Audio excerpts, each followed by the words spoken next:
Welcome to Cover Lover Comics, where universes collide. Brought to you by FLAKtv. Find love and kindness. This issue is all about universes colliding. But just before every universe, there has to be a boom. What boom would you say there is, Ray? Well, the boom is the spec boom, the market boom. And in the late 80s going into the early 90s, comic books were picking up steam. And people were sort of catching on to the fact that there was money involved with certain issues.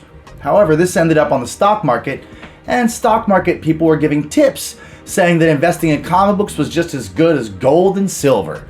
So that sent folks all over the place grabbing issues of comic books. And of course, Marvel, DC, and all sorts of other smaller companies grabbed onto this and started printing comic book issue number 1, and printing the death of, and the bringing back the characters, and all sorts of interesting stuff. However, with all the negativity that brought, such as over-publishing, for example, X-Men number 1 by Jim Lee had over 8 million copies sold, and that's why those comics are still kind of valueless, unfortunately. Great reads, great art, but however, collectability, not so much, even though Claremont was involved, right? Think about that.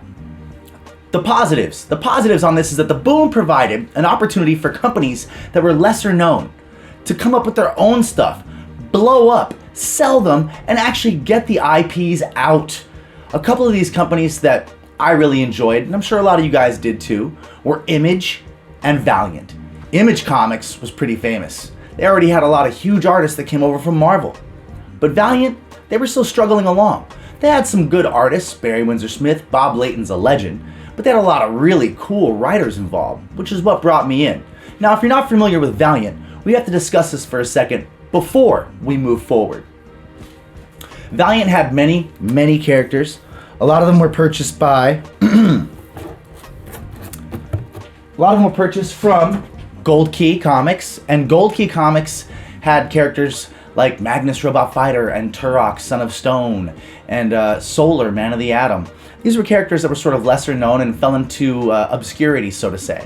And they were purchased by Valiant and relaunched. Valiant did a great job of kind of tying their universe together and making it very well known that all these characters were interacting.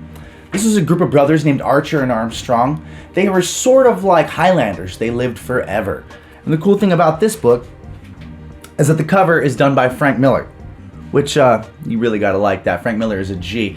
You see this yellow looking background. It's because all the covers that month tied together, and they formed into a series called Unity, which we'll be talking about here shortly. Archer and Armstrong, great title.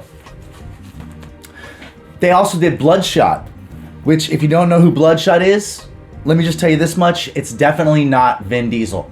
Sorry guys, that film was, let's just say we needed room spray when we left the theater that day. But the comic book is awesome. It ties into a bunch of other series like The Rye. Valiant did a great job with a lot of this stuff. They relaunched it after they kind of teamed up with Acclaim. The reason why I'm giving you so much background on Valiant Comics is because I loved these stories, and these characters are actually really freaking cool. This is Magnus Robot Fighter. He was a human being born with sort of superpowers. Kind of like a mutant, which in their universes are called Harbingers, which is another great series. This is Ninjak right here, Ninjak. Ninjak is sort of like a Deadpool-esque sort of a character, and the cool thing about him is that he had a couple different tie-ins, mostly with Bloodshot. The cool thing about this is that it's a Casada cover, it's got a nice stained glass window. Keep moving forward here, you end up with rarer issues that are harder to find. In the beginning of Valiant, their print run was not extensive. Issues like The Rye number 1, which is hard to come by. This is a super soldier, tradition of a bloodline of samurais, and he's augmented by nanomite bloodstream, you know, and he ends up in the future, and the bloodline ties directly into The Rye. I'm bringing all this up to you because Valiant really did an excellent job. Turok number 1 right here, Turok the Dinosaur Hunter. They had brought Turok into the continuity of their Valiant universe by having a large collision of epic proportions, with there being a fabric kind of ripping time stream opened up. This is Exo Man of War, one of my favorite characters. Aliens had invaded Earth in prehistory and kidnapped humans, and he was a warrior from his clan that stole a battle suit, and by the time he got back to Earth, he'd been gone for a long time, and he arrived in modern age with this badass weapon suit. Now, getting into the history of Valiant, and just showing you how popular they were, that they managed to launch so many characters and so many titles, shows you that they had the possibility to do big things. Eternal Warrior. This character right here is pretty much the freaking Highlander. However, this guy makes Highlander, the McLeods, look so whack. I mean, this guy, look him up. The Eternal Warrior, Valiant Comics. Epic stuff. Yet again, another Frank Miller cover. This character right here, Eternal Warrior, had a character named Jeff the Geomancer. He's in tune with Earth.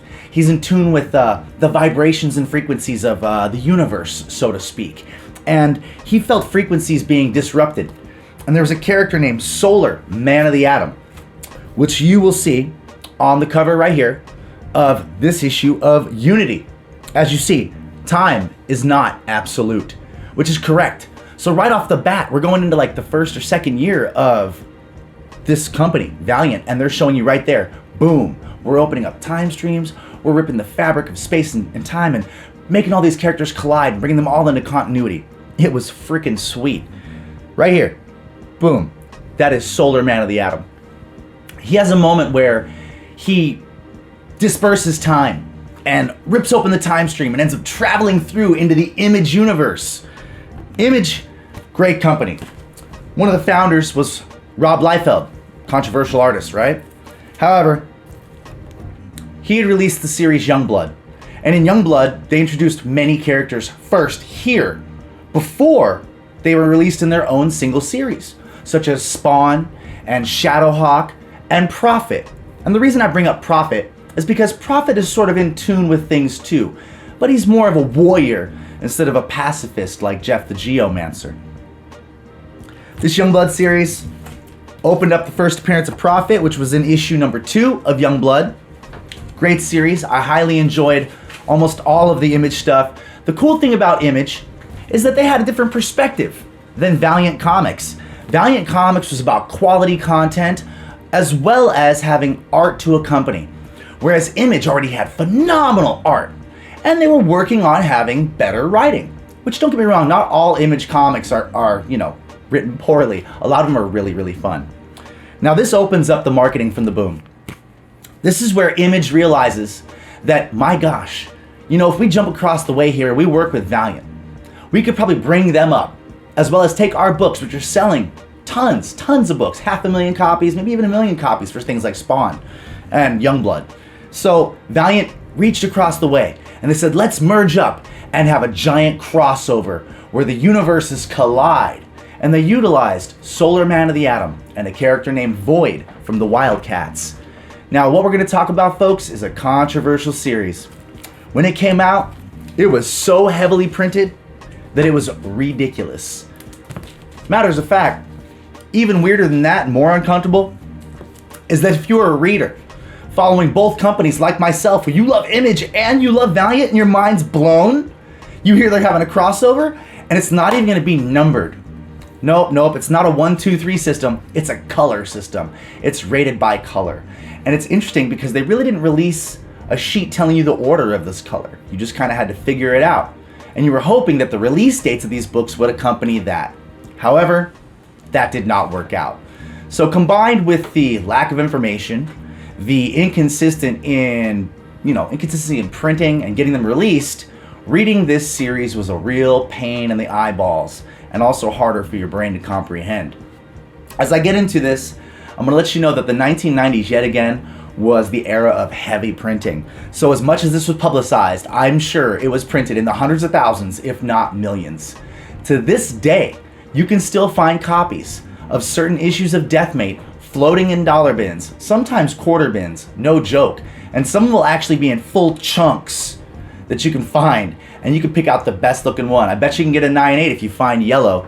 Yellow, what's that about? Well, I'll tell you in a second here, as we continue with our coverage of universes colliding, Image and Valiant create Deathmate. This is FLAKtv, Cover Lover Comics. Keep in there, hang in there, and remember, don't walk into the light.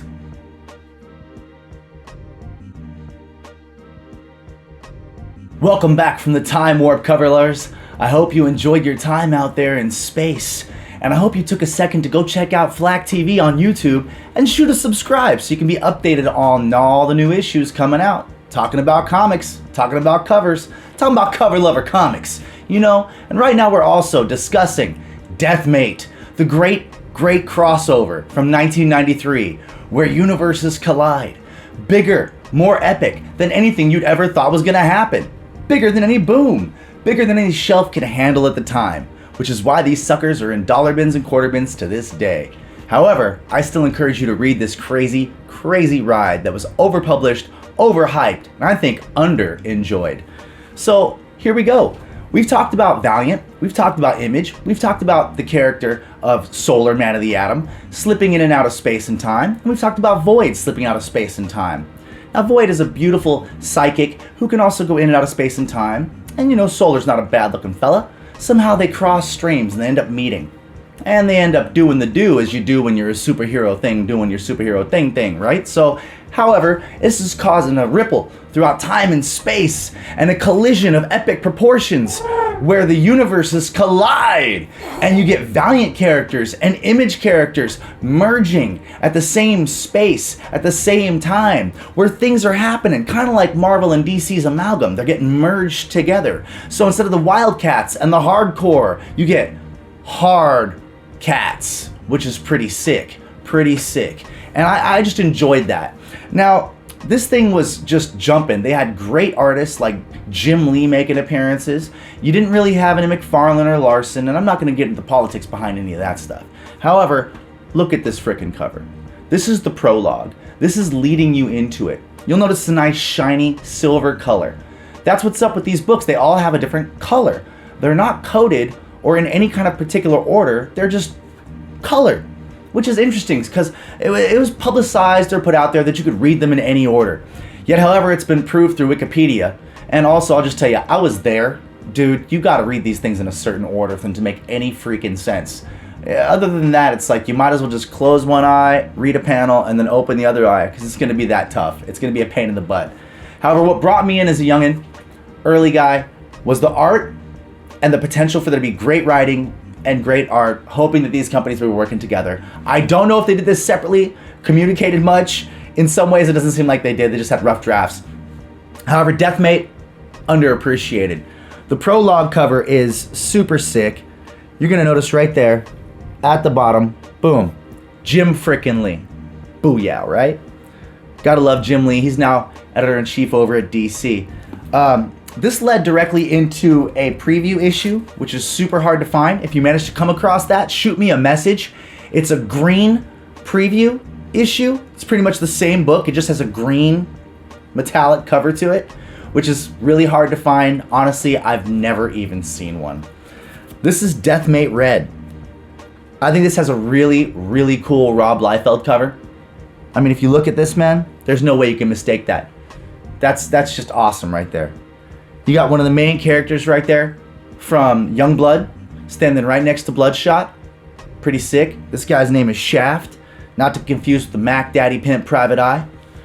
But however, they're all color-coded, and it was supposed to kind of cross over and jump over, which the stories somewhat did, almost to the point of confusion, because they weren't coming out in proper order. Now this right here, in my opinion, is probably the most controversial issue of the entire series, for a couple different reasons. Now this right here, I call this book the Golden Turkey. Now this is a golden turkey due to the fact that it was overhyped, overprinted, and then by the time it hit the shelves, people just didn't care anymore. They were over it, man.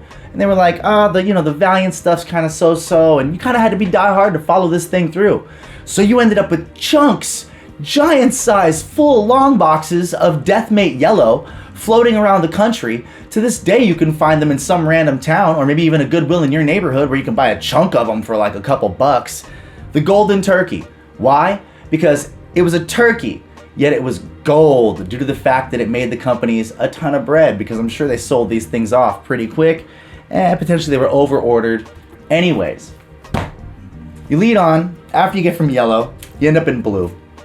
And to me, this one's kind of underappreciated. You get more of the story where it opens up where Void and Solar are kind of figuring out that, man, they can't be together because things are just too jacked. And kind of crossing through this whole thing is Jeff the Geomancer and Prophet, pretty much both on the same plane, telling everybody that this is jacked, this is not right, things are not going smooth, and we don't know what to do. We have to save our universe, our planet, and they're the only ones aware pretty much that it is not their space and time, and things are not correct. And they're getting together everybody to try to correct this. The interesting thing is that, like I said, there's only one Spawn appearance throughout this whole series. It's almost as if Al Simmons showed up and was like, yeah, I'm gonna go back to hell for a minute. I want nothing to do with this because I'm Spawn and I deal with enough dimensional crap as it is. Which is also maybe because McFarlane wouldn't let him use it that much. I'm stoked on that though. Spawn didn't really have to be involved. This is more about the characters that were more human or more meta. They had like powers, or maybe they had suits. They weren't necessarily demons or anything like that. They were people augmented by crazy situations, you could say. So Deathmate Blue, I enjoyed this one. Now to me, this is my personal favorite of the entire series, was Deathmate Black. This is, we've already talked about Mark Silvestri, right? I love his work. I think he's a savage. I think he brings ferocity to the art. I think he also brings a great amount of detail without going overboard. This is Deathmate Black, which you can probably find these things in dollar bins. If you want to just pick it up on general principle of the fact that it's got a cool cover, the inside's got cool art, and if you've never really read anything about Image or Valiant, it gives you somewhat of an idea of both universes, and also kind of starts wrapping up the series.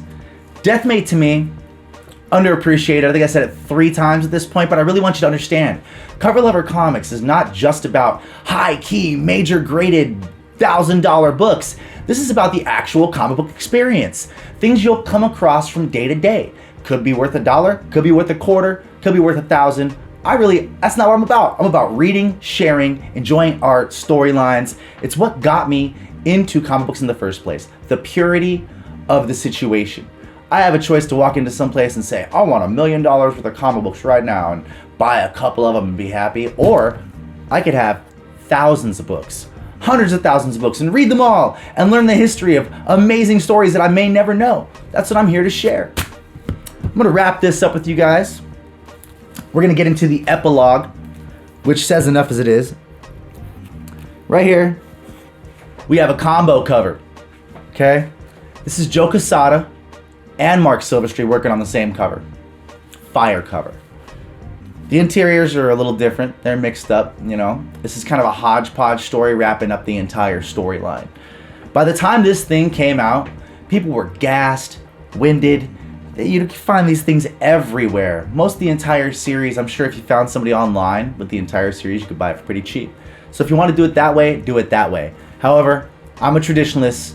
I love going out and digging and dollar bin hunting. And I know during these times of quarantine, it's tough. But if you can, support your local comic shop. Go dollar bin digging.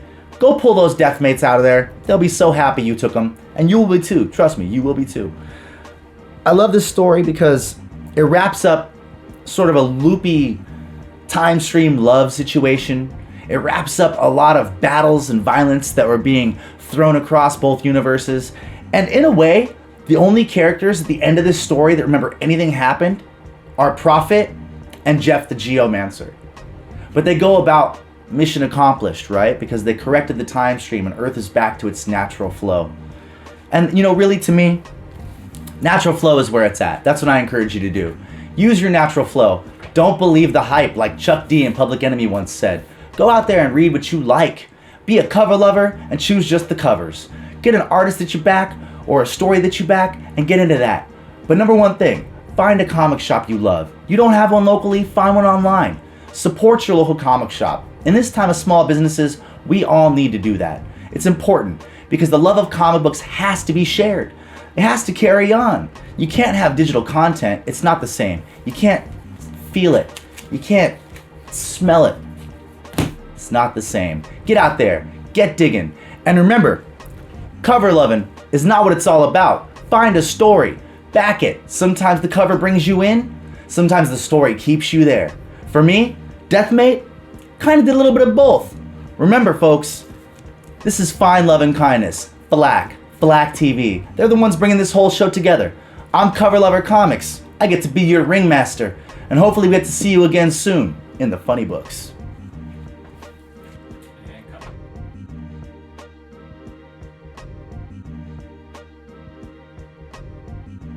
Here to keep you confused like space and time itself is this issue's Go Find It! Go find it!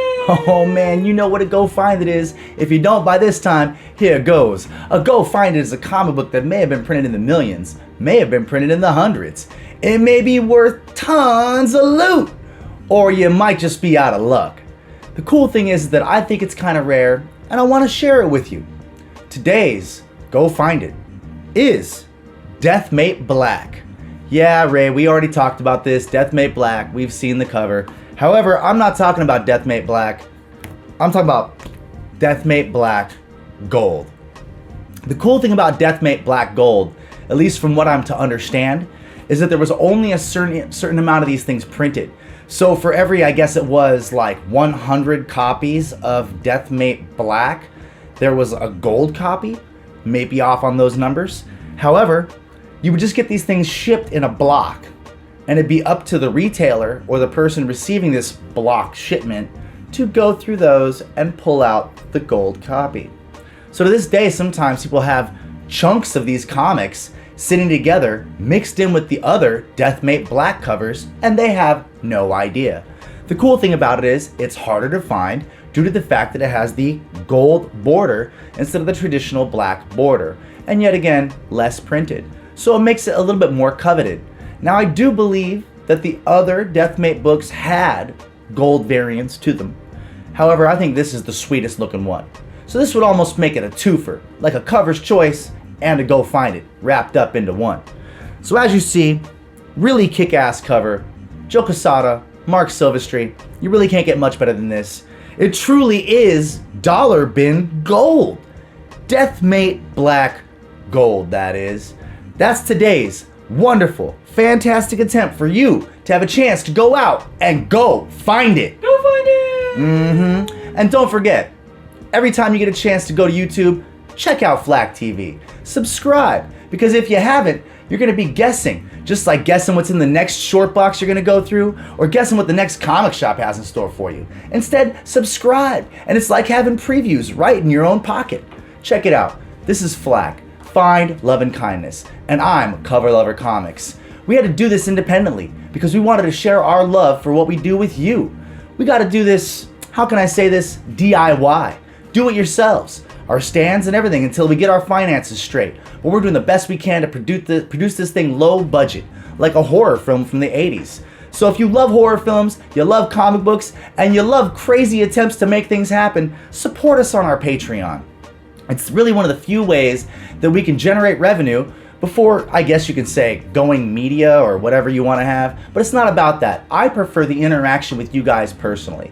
I've put together wonderful packages for each different level of our Patreon community.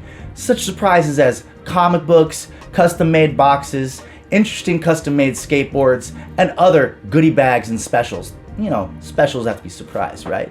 So just like today's Go Find It, get a chance to go find it. FLAKtv on YouTube. Subscribe today and check out Cover Lover Comics. Find Love and Kindness. See you guys in the funny books.